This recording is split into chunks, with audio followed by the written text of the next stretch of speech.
They called it the Ensign Killer, the Bent-Wing Bird, and the Whistling Death.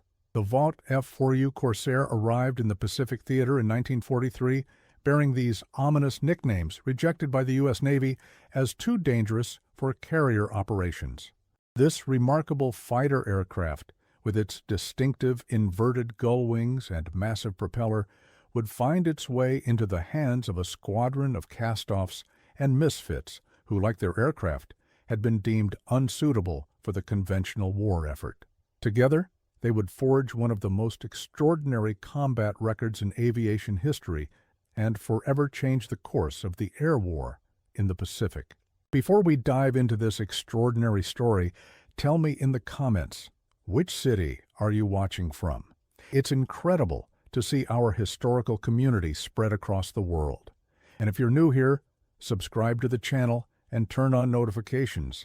Each subscription helps us continue unearthing these fascinating stories that shaped our world. Now, let's get to the story. In the pre-dawn darkness of December 7, 1941, America slept. Across the vast Pacific Ocean, 6 Japanese aircraft carriers had reached their launch position 230 miles north of Oahu, Hawaii. At 6 a.m., the first wave of 183 Japanese aircraft, fighters, high-level bombers, dive bombers, and torpedo planes roared off the decks of the carriers and set course for Pearl Harbor. By 7:55 a.m., as most American servicemen were finishing breakfast or still in their bunks, the first bombs began to fall. Within 2 hours, the devastating surprise attack had sunk or severely damaged 8 U.S. battleships, destroyed 188 aircraft, and killed 2,403 Americans. President Franklin D. Roosevelt would declare it a date which will live in infamy. And America's entry into World War II became inevitable. The problem facing American military planners was stark and sobering. The United States was woefully unprepared for the conflict that now engulfed it. The Japanese Empire had been expanding for a decade, building a formidable military machine, while America remained focused on economic recovery from the Great Depression. The Imperial Japanese Navy's air arm was equipped with the Mitsubishi A6M0, a fighter aircraft that could outmaneuver, outclimb, and outrun anything in the American arsenal. Japanese naval aviators had accumulated extensive combat experience during years of war in China, honing their tactics and developing a deadly proficiency that America's peacetime pilots could not match. In those dark early months of the war, as Japanese forces advanced seemingly unchecked across the Pacific, capturing the Philippines, Guam, Wake Island, and threatening Australia, American forces fought desperately with outdated equipment and limited resources. But even before Pearl Harbor, American industry had begun developing the weapons that would eventually turn the tide of war. Among these was an unusual fighter aircraft designed around the most powerful aircraft engine then available, the Vought F-4U Corsair. The story of the Corsair began in 1938, when the U.S. Navy issued a request for a new carrier-based fighter.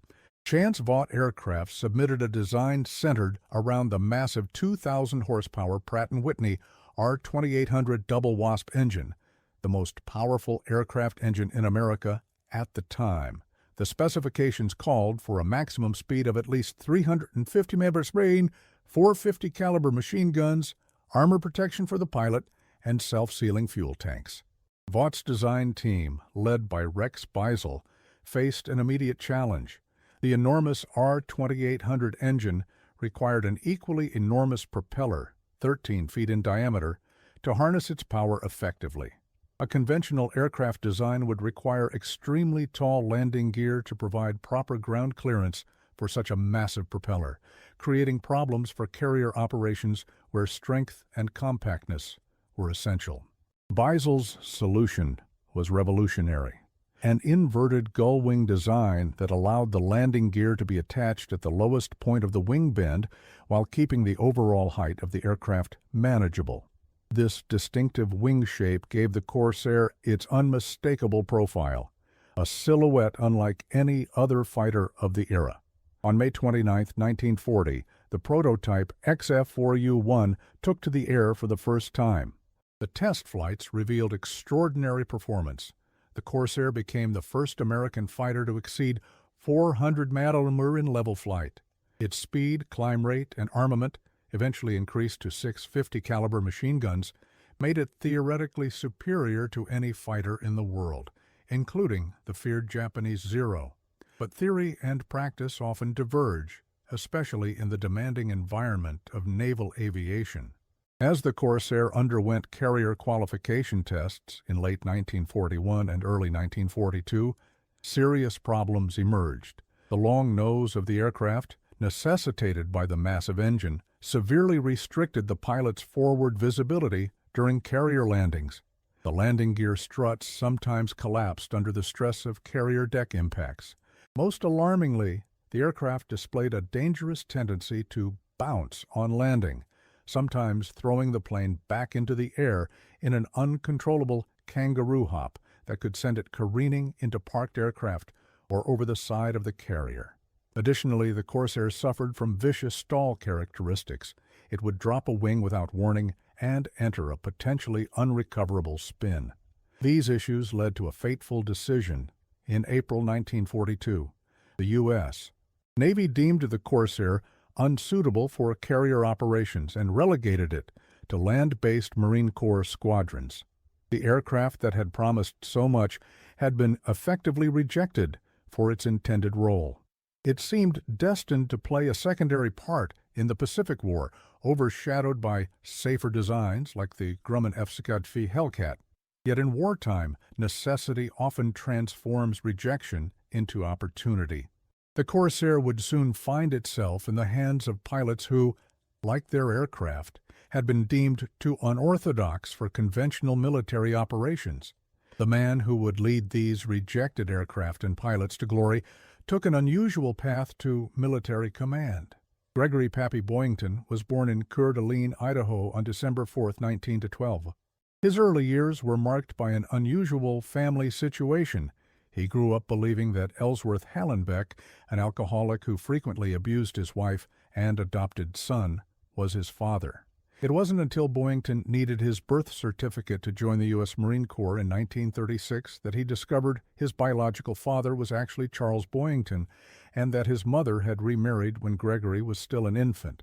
This revelation of family secrets seemed to fuel a rebellious streak in young Boyington that would follow him throughout his military career. After graduating from the University of Washington with a degree in aeronautical engineering, Boyington joined the Marine Corps and earned his wings as a naval aviator in 1937. He showed exceptional flying skills but quickly developed a reputation for hard drinking, brawling, and insubordination. By 1941, with mounting gambling debts and the responsibilities of supporting a wife and 3 children, Boyington made a fateful decision that would temporarily derail his military career, but ultimately prepare him for his most significant contribution to the war effort. In August 1941, months before America's entry into World War II, Boyington resigned his commission in the Marine Corps to join the American Volunteer Group, better known as the Flying Tigers, in China, for double the military pay plus a bonus for each Japanese aircraft shot down. Boyington would fly P-40 Warhawks against Japanese forces invading China. During his 7 months with the Flying Tigers, Boyington claimed 6 aerial victories against Japanese aircraft, gaining valuable combat experience that few American pilots possessed at that time. When America entered World War II after Pearl Harbor, Boyington tried to rejoin the Marines, but his earlier resignation and disputed claims about his Flying Tigers' combat record created obstacles. The Marine Corps was initially reluctant to reinstate him, especially since his personnel file noted his drinking problems and disciplinary issues. It was only after pulling strings with influential friends that Boyington secured a commission as a major in the Marines in early 1943. By August of that year, he found himself in the South Pacific, where his unconventional background and combat experience would prove invaluable in forming an equally unconventional squadron. The creation of what would become known as the Black Sheep Squadron was born of necessity rather than design. In August 1943, the 1st Marine Air Wing on Espiritu Santo Island in the New Hebrides, now Vanuatu, faced a peculiar problem. As established combat squadrons completed their 6-week combat tours and rotated back for rest, they left behind replacement pilots who had arrived too late to join them. These stranded pilots, many fresh from flight school and with no combat experience, had nowhere to go. Additionally, there were pilots who had disciplinary problems, didn't fit in with their assigned units, or were otherwise seen as troublemakers. Major Boyington, himself something of an outcast due to his checkered past, was tasked with assembling these leftovers into a functional fighting unit. On September 7, 1943, Marine Fighting Squadron 214, VMF 214, was officially reactivated under Boyington's command. The squadron consisted of 27 pilots, including Boyington, most of whom had never flown together and had varying levels of experience. The average age of the pilots was 22, while Boyington, at 31, was significantly older, earning him the nickname Pappy, or Gramps, from his men. Needing a squadron name and insignia, the pilots gathered in their tent on Espiritu Santo. According to later accounts by squadron member Frank Walton, someone suggested Boyington's Bastards, since they were essentially unwanted orphans thrown together. However, knowing this name would never make it past censors for news reports back home, they settled on a slightly more palatable alternative, Black Sheep. The name carried the same connotation of being outsiders and misfits, but could be printed in family newspapers. The squadron created an insignia featuring a black sheep with red boxing gloves, superimposed over a shield with diagonal blue and white stripes. Within days, this emblem was painted on their Corsair fighters, the rejected aircraft assigned to this squadron of rejects. With minimal training time together, VMF 214 was ordered to the Russell Islands near Guadalcanal to begin combat operations against veteran Japanese pilots. Few expected this hastily assembled collection of cast-offs, both men and machines, to achieve much. The military establishment had already rejected both Boyington and the Corsair. Now they would have to prove everyone wrong. Life at the Black Sheep's forward base at Munda Airfield in the Russell Islands was primitive by any standard. The pilots lived in tents set up under the jungle canopy, with wooden floors to keep them above the mud during frequent tropical downpours. Sanitation was minimal, with outdoor latrines and shower facilities consisting of 55-gallon drums mounted on platforms. The heat and humidity were oppressive, regularly reaching over 100 degrees with 90% humidity. Malaria, dengue fever, and other tropical diseases were constant threats, requiring daily doses of bitter-tasting quinine tablets. The men slept under mosquito nets, often on cots that became damp with sweat and condensation. Their diet consisted mainly of canned rations, occasionally supplemented with fresh fish caught using hand grenades tossed into nearby lagoons, an unorthodox but effective technique. The squadron's aircraft maintenance was performed in open-air revetments, with mechanics working in the same punishing heat as the pilots. Spare parts were chronically scarce, requiring ingenious improvisation to keep the Corsairs flying. Each pilot was assigned a specific aircraft, creating a bond between man and machine that transcended the usual military relationship of operator and equipment. Many pilots named their Corsairs after girlfriends or wives back home. Boyington's was called Lucy Bell, and personalized them with nose art and victory markings. Despite these hardships, morale within the squadron remained remarkably high, largely due to Boyington's leadership style. Unlike many commanders who maintained strict discipline, Boyington allowed his men considerable freedom when not flying. He established a squadron bar in one of the tents where pilots could unwind after missions. He understood that the immense stress of aerial combat, where a moment's hesitation or a single mistake meant death, required release valves. Squadron mechanic Ben Manchester later recalled, "The pilots would come back from missions looking like old men, their faces drawn, hands shaking as they lit cigarettes. After a few drinks and some sleep, they'd look young again, until the next mission. The squadron developed its own rituals and superstitions. Many pilots refused to be photographed before missions, believing it tempted fate. They carried lucky charms, coins, playing cards, girlfriends' photos, even small religious items, taped to their instrument panels. No one mentioned the word last, as in last mission or last flight, as it was considered an invitation to disaster. These shared beliefs and hardships forged an uncommonly tight brotherhood among the Black Sheep, transforming a collection of misfits into a cohesive fighting unit with extraordinary effectiveness. The Japanese pilots facing the Black Sheep were far from inexperienced opponents. Many were veterans of campaigns in China and throughout the Pacific with hundreds of combat hours. Their primary fighter, the Mitsubishi A6M0, remained a formidable aircraft even in late 1943. Lighter than the Corsair by nearly 4,000 pounds, the Zero could outmaneuver any American fighter in a turning dogfight. Its pilots were extensively trained, with many having undergone a rigorous 2 to 3 year program before seeing combat. However, by this stage of the war, Japan's strategic situation was deteriorating. Unable to replace combat losses at the same rate as the Americans, the Japanese were increasingly fielding less experienced pilots. The average Japanese pilot in 1943 had received only 120 hours of flight training compared to 525 hours for American pilots. The Japanese were also hampered by fuel shortages, which limited training time for new pilots. Nevertheless, they remained dangerous opponents, especially when defending their island bases.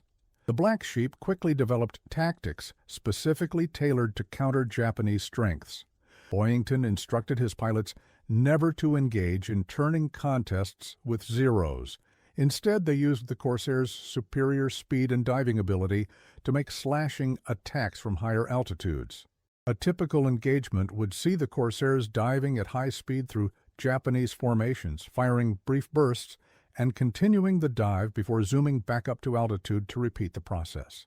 This boom and zoom tactic minimized exposure to the Zero's superior maneuverability. The Black Sheep also employed the Thack Weave, a defensive formation developed earlier in the war by Navy pilot Jimmy Thatch. This tactic paired fighters that crossed paths regularly, allowing them to defend each other's vulnerable rear quarters. Boyington emphasized aggressive tactics. Never run from a fight, he told his pilots. If you see a Zero, attack it. Never let them dictate the terms of the engagement. He also stressed the importance of situational awareness. Keep your head on a swivel. The Zero you don't see is the one that will kill you. These approaches, combined with the Corsair's robust construction and heavy armament, gave the Black Sheep significant advantages, despite being outnumbered in many engagements.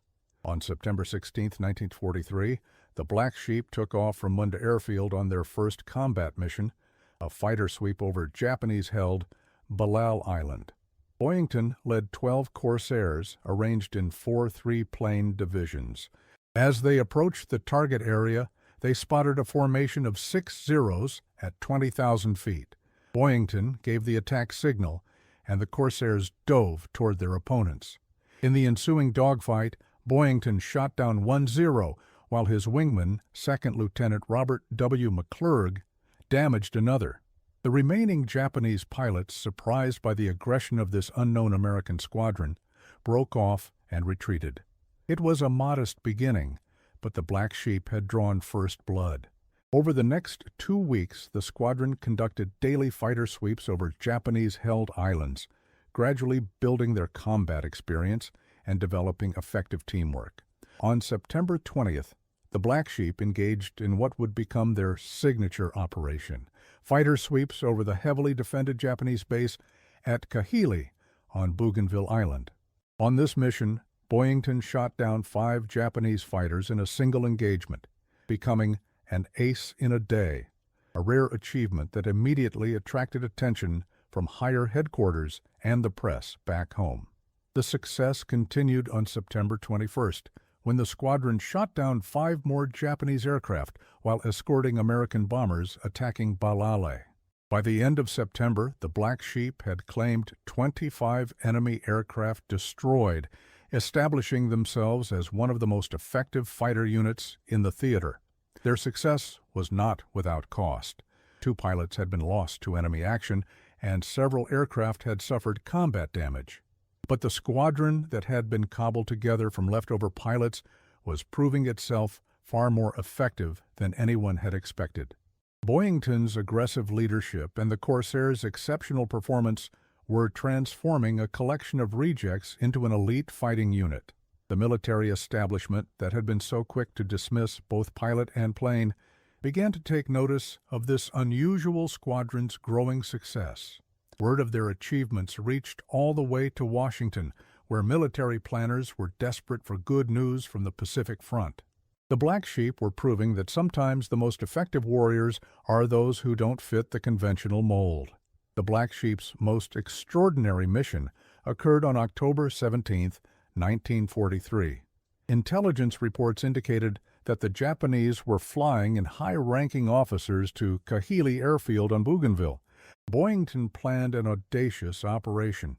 The Black Sheep would arrive over Kahili precisely when the Japanese transport was scheduled to land, catching defending fighters at their most vulnerable moment as they escorted the high-value aircraft. The squadron took off before dawn, with Boyington leading 16 Corsairs toward Bougainville. Timing was critical. They needed to arrive just as the Japanese transport was on final approach. At 09:30, precisely as planned, the Black Sheep arrived over Kahili to find a remarkable sight. A Betty bomber with fighter escort was indeed approaching the field, while additional Zeros were taking off to provide protection. What followed was described by squadron members as a turkey shoot. The Black Sheep tore into the Japanese formation, shooting down the transport and numerous fighters. In the ensuing battle, the squadron claimed 20 enemy aircraft destroyed, a record for a single mission. Boyington personally claimed 5 kills, becoming an ace in a day for the second time in less than a month. However, these extraordinary claims soon raised eyebrows at higher headquarters. No previous unit had achieved such results in a single engagement, and some officers questioned whether the Black Sheep were exaggerating their success. The controversy intensified when a reconnaissance flight the next day reported fewer wrecked Japanese aircraft at Kahili than the squadron had claimed. What military authorities didn't fully appreciate was that many damaged Japanese aircraft had managed to crash land elsewhere or ditched at sea. Additionally, the Japanese quickly removed or concealed wrecked aircraft to prevent accurate Allied damage assessments. Despite the skepticism, gun camera footage and multiple witness accounts eventually confirmed the essential accuracy of the Black Sheep's claims. The mission established the squadron's reputation as an elite fighting unit and generated significant publicity back home, where Americans desperately needed heroes as the Pacific Campaign ground on. Following this remarkable success, Boyington's methods gained credibility with the military hierarchy, and other squadrons began adopting similar aggressive tactics. The Black Sheep had proven that attacking the enemy at times and places of their choosing, rather than waiting for Japanese initiatives, could yield extraordinary results even with limited resources. The remarkable success of the Black Sheep Squadron transformed media perception of both the Corsair and its pilots. War correspondents flocked to the Russell Islands to interview Boyington and his men. The squadron's colorful name and equally colorful commanding officer made for compelling news stories. Boyington, with his gruff manner and quotable statements, became a media favorite. When asked about his tactics, he famously replied, "Just shoot the bastards down, preferably while they're still in their cockpits." Such unvarnished language was rarely printed verbatim, but it endeared him to journalists who portrayed him as the archetypal fighting man. Newspapers began running features with titles like "Black Sheep Slaughter Japanese Air Force" and "Boyington's Corsairs Rule Pacific Skies." These stories reached American factories where workers were building Corsairs, boosting morale and production. The squadron's achievements were also featured in newsreels shown in movie theaters across America, bringing their exploits to millions of civilians hungry for good news from the front. The Corsair itself underwent a remarkable image rehabilitation. Once considered too dangerous for proper military use, it was now described in press accounts as the deadliest fighter in the Pacific and the plane the Japanese fear most. Japanese pilots had reportedly given it the nickname Whistling Death due to the distinctive sound made by air passing through its wing-mounted oil coolers during dives. Vought Aircraft, the Corsair's manufacturer, used the Black Sheep's success in advertising campaigns and to secure additional production contracts. By December 1943, the aircraft once rejected by the Navy was being produced at 3 different factories, Vought, Goodyear, and Brewster, to meet demand. The squadron completed its first 6-week combat tour in October 1943, with 97 Japanese aircraft claimed destroyed, and rotated back to Espiritu Santo for rest. Their success had been so significant that Marine Corps headquarters extended their tour by authorizing a second combat rotation beginning in November. During this period, Boyington continued to add to his personal score, approaching the record of 26 aerial victories held by World War I ace Eddie Rickenbacker. The media focus intensified as Boyington closed in on this historic milestone, with reporters keeping a running tally of his kills. The once rejected pilot and the once rejected aircraft had become America's most celebrated military partnership. The daily routine of the Black Sheep Squadron during combat operations followed a pattern dictated by military necessity and the harsh realities of their tropical environment. Most pilots woke before dawn around 4:30 a.m., when the relative coolness made sleep difficult to sustain in the humid climate. Breakfast was served at 5 a.m. in a communal mess tent, typically powdered eggs, Spam, coffee, and occasionally fresh fruit acquired from local islanders. At 5:30 a.m., the pilots gathered for the morning briefing, where Boyington's or the intelligence officer would outline the day's missions, review the latest information on Japanese activities, and assign flight formations. By 6:30 a.m., the first mission of the day would be launching, taking advantage of the cooler morning air, which improved the Corsair's performance. The powerful R-2800 engines generated tremendous heat, making operations during the midday tropical heat particularly challenging. Pilots often flew 2 missions per day, with maintenance and alert duties in between. Those not flying would stand ready as reserves in case of emergency scrambles to intercept Japanese raids. After the day's operations, usually ending around 5 p.m., the pilots would gather to debrief, sharing information about Japanese tactics and comparing notes on aircraft performance. Dinner followed at 6 p.m., after which pilots had free time, often spent playing cards, writing letters home, or visiting the squadron bar. Security measures required complete blackout after dark to avoid providing targets for Japanese night bombers, so activities after sunset were conducted by flashlight or in total darkness. Pilots typically retired early, exhausted from the stress of combat and the debilitating effects of the tropical climate. Throughout their time in the Solomon Islands, the Black Sheep developed a deep appreciation for their Corsair fighters. Despite the aircraft's initial reputation as dangerous and difficult to fly, they discovered that its performance advantages far outweighed its quirks. The powerful engine and heavy armament gave pilots tremendous confidence in combat, while the aircraft's robust construction allowed it to absorb battle damage that would have doomed lighter fighters. Second Lieutenant Edwin L. Harper later recalled, "After your first few dogfights in a Corsair, you couldn't imagine flying anything else. It was like bringing a machine gun to a fistfight. The Zeros were more maneuverable, but we had the speed, the dive, and the firepower to dictate when and where we'd engage." The squadron's mechanics performed minor miracles, keeping the complex fighters operational in primitive conditions. Working in open-air revetments with limited tools and spare parts, they conducted engine changes, repaired battle damage, and performed routine maintenance despite the challenges of tropical humidity, insect infestations, and frequent rainstorms. By November 1943, the Black Sheep had developed into a finely tuned fighting unit with pilots, ground crew, and aircraft operating in remarkable harmony despite their disparate origins. The pressure of combat and fame began to take its toll on Boyington by late December 1943. His drinking, always problematic, intensified during rest periods between missions. Squadron members recalled finding him unconscious in his tent on multiple occasions, empty bottles scattered around him. Yet somehow he managed to compartmentalize these demons, remaining clear-headed and focused during actual combat operations. Flight Surgeon Lieutenant Commander James G. Noted in his diary, Boyington's capacity to separate his personal problems from his professional responsibilities is remarkable. I've seen him barely able to stand at nightfall, yet at dawn he's in the cockpit, sharp and focused, leading another mission. On December 27th, he tied Eddie Rickenbacker's record by shooting down his 26th enemy aircraft.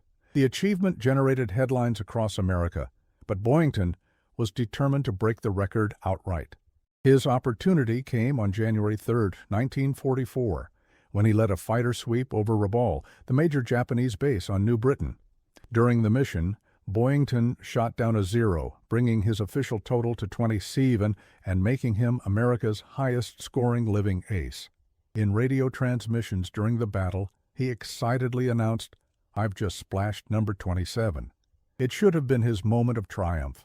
Instead, it marked the beginning of a personal ordeal that would test him far more severely than any aerial combat. As the mission continued, Boyington pursued enemy aircraft at low altitude, becoming separated from his wingman, a violation of his own tactical rules. In the confusion of combat, his Corsair was hit by Japanese fire. With his aircraft damaged and losing fuel, Boyington found himself alone over the open ocean, too far from friendly territory to make it back. He ditched his Corsair in the Solomon Sea and deployed his life raft, expecting to be rescued by American air-sea rescue units. Instead, he was spotted by a Japanese submarine. By nightfall on January 3rd, America's most famous fighter pilot was in Japanese hands, destined for prisoner-of-war camps. Back at the squadron base, when Boyington failed to return, search aircraft were immediately dispatched. For days, they scoured the ocean between Rabaul and the Allied bases, finding no trace of Boyington or his aircraft. On January 7th, reluctantly accepting that their commander was lost, the Black Sheep held a memorial service. The squadron would continue operations under new leadership, but the era of Boyington's Black Sheep had effectively ended just as it reached its pinnacle of success. Unknown to his squadron or the American public, Boyington had survived his encounter with the Japanese submarine and was transported to Rabaul for interrogation. His captors recognized his significance immediately. American radio broadcasts about his record-breaking 27th victory had been intercepted by Japanese intelligence. As a high-value prisoner, Boyington was subjected to intensive questioning, though he later reported that he was not physically tortured. Following interrogation, he was moved to Truk Atoll, then to the Japanese home islands, and finally to Omori POW camp near Yokohama. His 20 months as a prisoner were marked by starvation, disease, isolation, and psychological abuse. He later recalled being kept in solitary confinement for 6 weeks, fed only thin rice gruel. His weight dropped from 180 pounds to less than 100 pounds. Fellow prisoners reported that despite these hardships, Boyington maintained a defiant attitude toward his captors and worked to maintain morale among other American prisoners. The Japanese never announced his capture, leaving Americans to believe he had died in combat. Meanwhile, the story of the Black Sheep continued to evolve in his absence. The squadron itself was eventually disbanded and reconstituted with new personnel, though they continued to use the Black Sheep name and insignia in honor of the original unit. By early 1944, the military situation in the Pacific had evolved significantly. American forces were advancing across the Central Pacific, and the role of marine aviation was changing. The F-4U Corsair, once deemed unsuitable for carrier operations, underwent modifications addressing its earlier problems. By April 1944, Corsairs were operating from carriers with the U.S. Navy, completing the aircraft's journey from rejection to full acceptance. The redesigned cockpit canopy improved visibility, while a raised seat position helped pilots see over the long nose during carrier landings. Improved hydraulic systems resolved the dangerous bounce on landing, and changes to the wing structure eliminated the vicious stall characteristics. The once troubled fighter had become so reliable that British Fleet Air Arm pilots routinely operated it from carriers, sometimes in conditions too rough for other aircraft. By the war's end, the Corsair would achieve an 11-to-1 kill ratio against Japanese aircraft, the best of any American fighter in the Pacific theater. The legacy of both Boyington and the Black Sheep entered a period of myth-making during this time.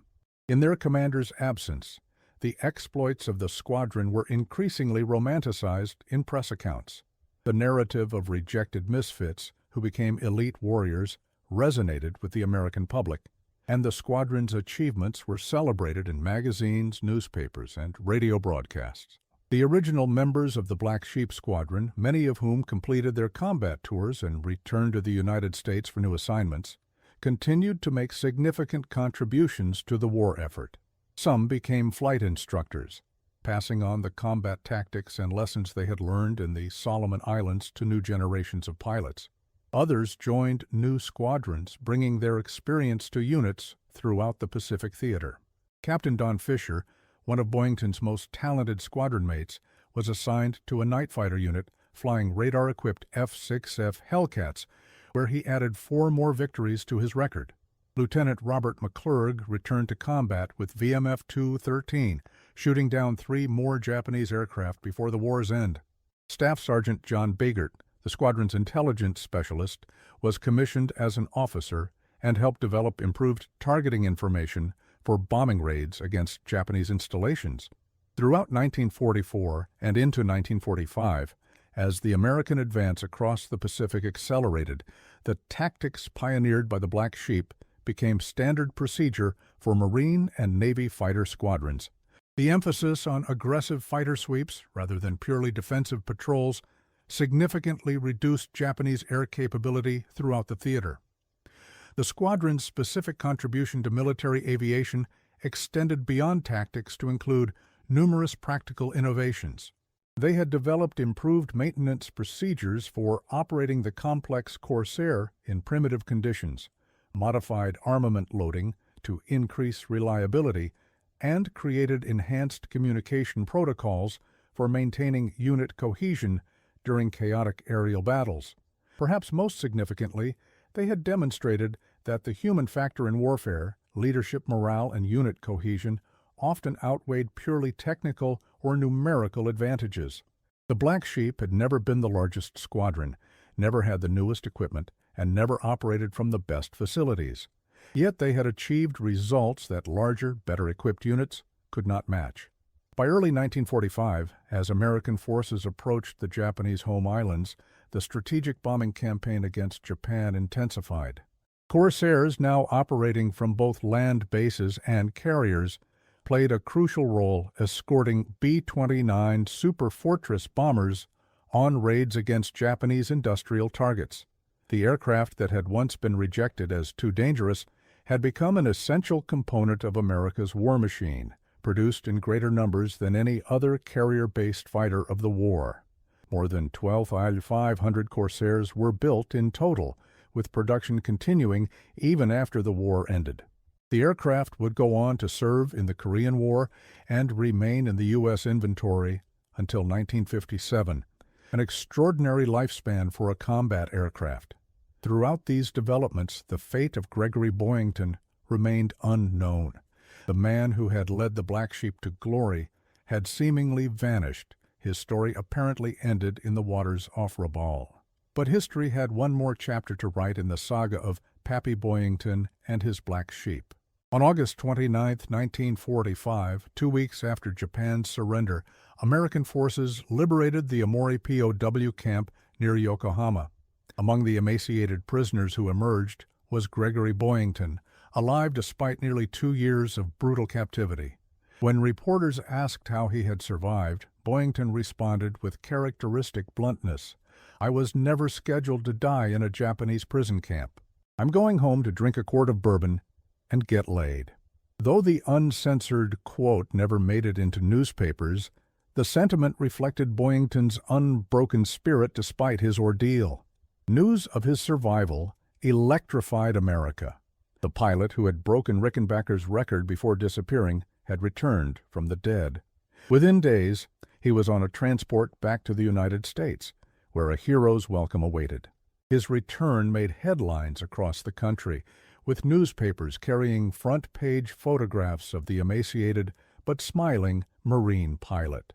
On September 6, 1945, at a ceremony in San Francisco, Boyington received the Medal of Honor from General Hap Arnold, commanding general of the Army Air Forces. The citation recognized not only his personal combat achievements, but also his leadership in molding an inexperienced and heterogeneous group into an effective fighting squadron. The ceremony was broadcast nationally on radio, and newsreel cameras captured the event for movie theaters across America. Boyington's homecoming tour included parades, speeches, and numerous public appearances. He was promoted to colonel and became one of the most recognized military figures in America. For a nation exhausted by 4 years of global war, Boyington's story provided a perfect narrative arc.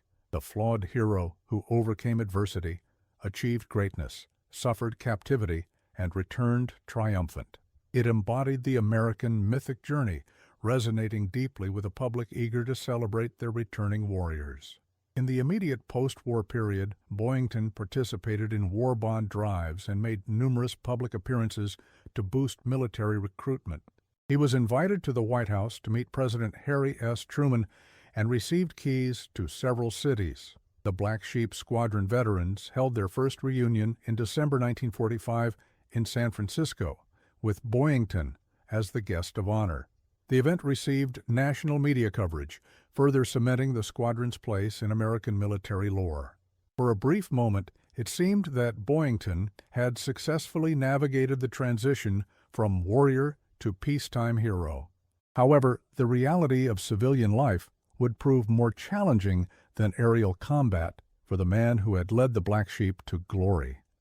For Boyington himself, peacetime proved to be a different kind of battlefield. His alcoholism intensified, leading to 3 failed marriages and periods of unemployment and financial hardship.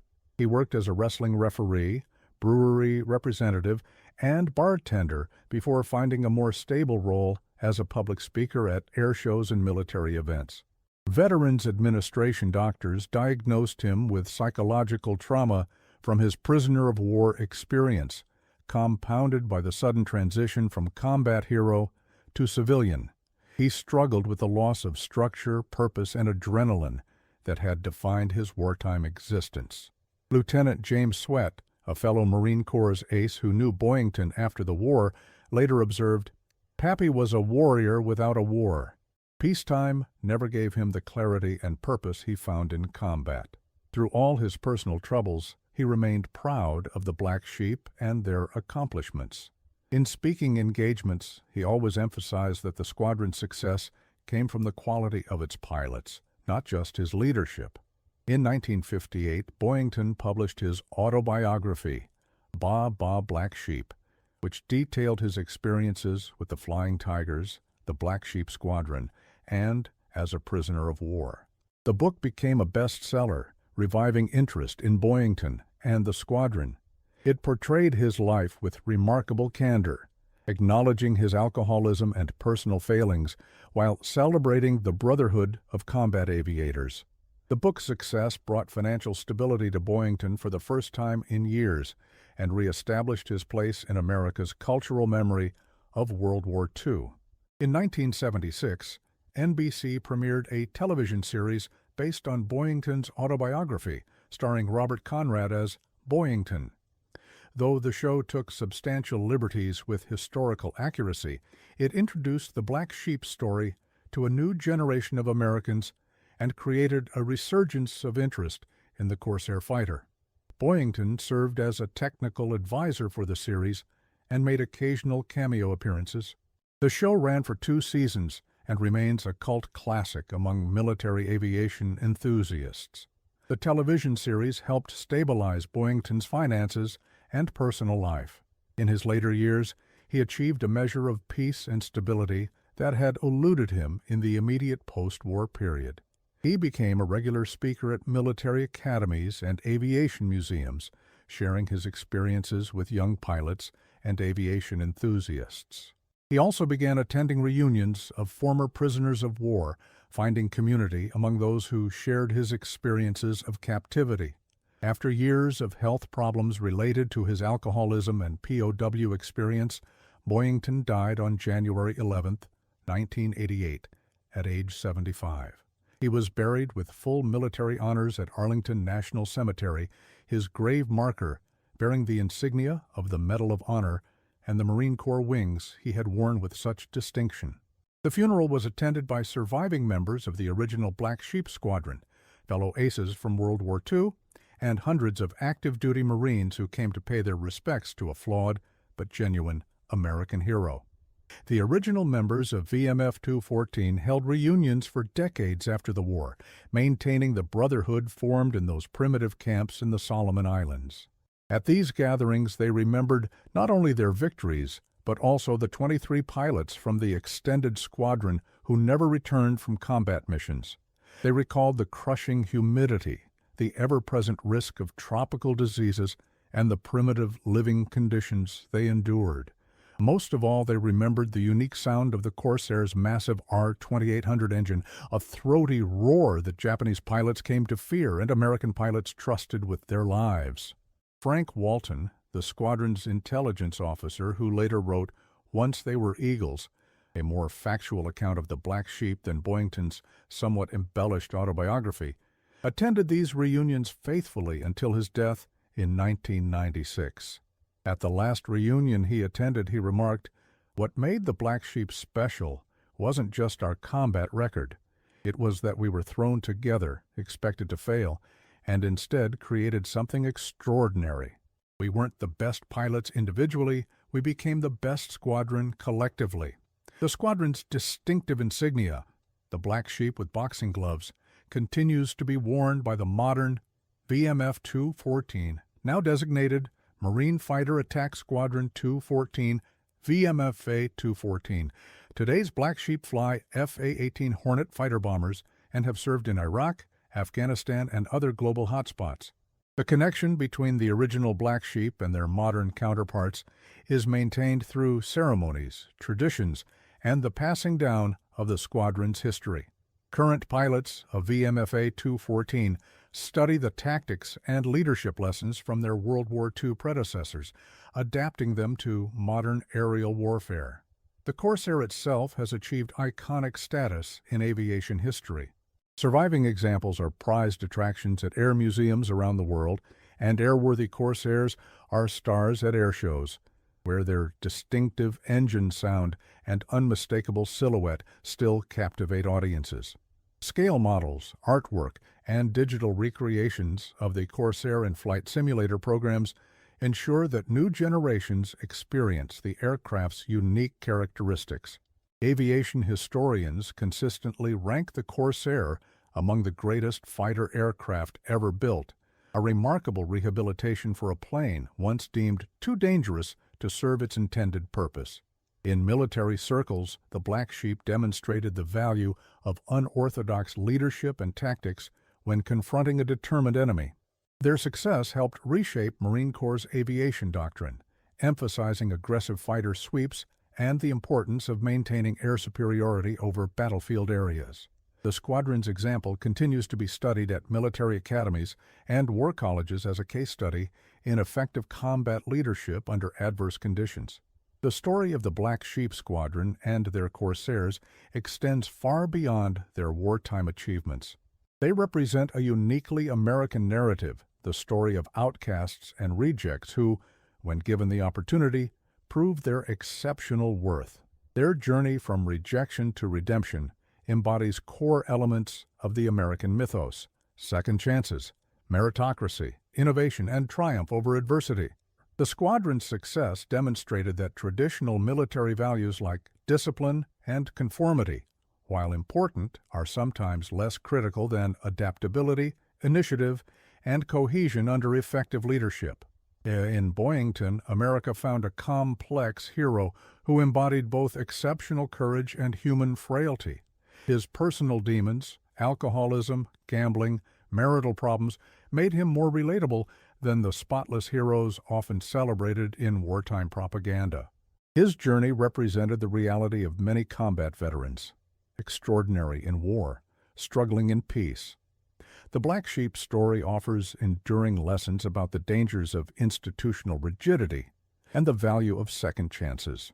The Navy's initial rejection of the Corsair based on early problems nearly deprived America of its most effective fighter aircraft. Similarly, the military's skepticism about Boyington's leadership potential due to his personal flaws almost prevented the formation of an exceptional combat unit. In both cases, the exigencies of war forced a reconsideration that ultimately proved correct. Perhaps most importantly, the Black Sheep story reminds us that history is made not just by those who follow the rules and conform to expectations, but often by those who challenge conventions and find new ways to succeed. In the skies over the Solomon Islands, a group of cast-offs flying rejected aircraft achieved results that the military establishment had thought impossible. Their legacy lives on in the modern Marine Fighter Attack Squadron 214, which still operates today as part of Marine Aircraft Group 11, proudly carrying the Black Sheep name and insignia into new conflicts. The bent-wing bird and its unorthodox pilots changed the course of the Pacific War, proving that sometimes the most valuable assets are those that appear, at first glance, to be fatally flawed. In military aviation, in organizational leadership, and in American culture, the lesson of the Black Sheep endures. Rejection need not be the end of the story. Sometimes it's just the beginning. The Corsair's impact extended beyond its service with the Black Sheep Squadron. As the war progressed, the aircraft's role expanded from primarily fighter operations to include ground attack missions, where its robust construction and heavy payload capacity proved invaluable. Marine Corsairs provided close air support during the island-hopping campaign across the Pacific, striking Japanese positions ahead of amphibious landings on Peleliu, Iwo Jima, and Okinawa. By 1945, Corsair pilots had perfected the delivery of napalm, rockets, and heavy bombs, transforming the once pure fighter into one of the war's most effective fighter bombers. The aircraft's versatility made it particularly valuable in the Pacific theater, where long overwater flights and operations from primitive forward bases were the norm. The Corsair's exceptional range, over 1,000 miles with drop tanks, allowed it to escort bombers on missions that other fighters couldn't reach, while its reliability in harsh conditions meant it could operate effectively from jungle airstrips with minimal support infrastructure. When the Korean War erupted in 1950, Corsairs were among the first American aircraft to enter combat, flying from USS Valley Forge just days after the North Korean invasion. Though now overshadowed by jet fighters like the F-86 Sabre, the Corsair remained unmatched in its ground attack role. Marine pilots nicknamed it the MiG Madman for its effectiveness against North Korean and Chinese ground targets. During one famous incident, a formation of Corsairs was attacked by Soviet-built MiG-15 jets. The prop-driven Corsairs, despite being technologically outclassed, managed to shoot down two of the jets while losing only one of their own, a testament to the aircraft's continuing effectiveness and the skill of its pilots. The Corsair's legacy also includes its significant impact on aircraft design. The inverted gull-wing configuration pioneered on the F-4U influenced numerous post-war aircraft, including the iconic F-4U-5N night fighter version, which served in Korea. The lessons learned from the Corsair's development, particularly regarding high-powered engine installation, visibility considerations for carrier landings, and the importance of pilot survivability, informed the design of naval aircraft for decades to come. Even today, modern carrier-based aircraft incorporate design principles first proven on the Corsair. For the men who flew it in combat, the Corsair represented more than just a machine. It became a symbol of American industrial might, engineering excellence, and the nation's ability to adapt and overcome challenges. The transformation of the Corsair from rejected prototype to legendary combat aircraft paralleled America's own journey in World War II, from unpreparedness to unmatched military power. The Black Sheep Squadron and their bent-wing fighters remain a testament to the American capacity for innovation, adaptation, and triumph against the odds. A story of redemption that continues to inspire more than 3/4 of a century after they first took to the skies over the Solomon Islands.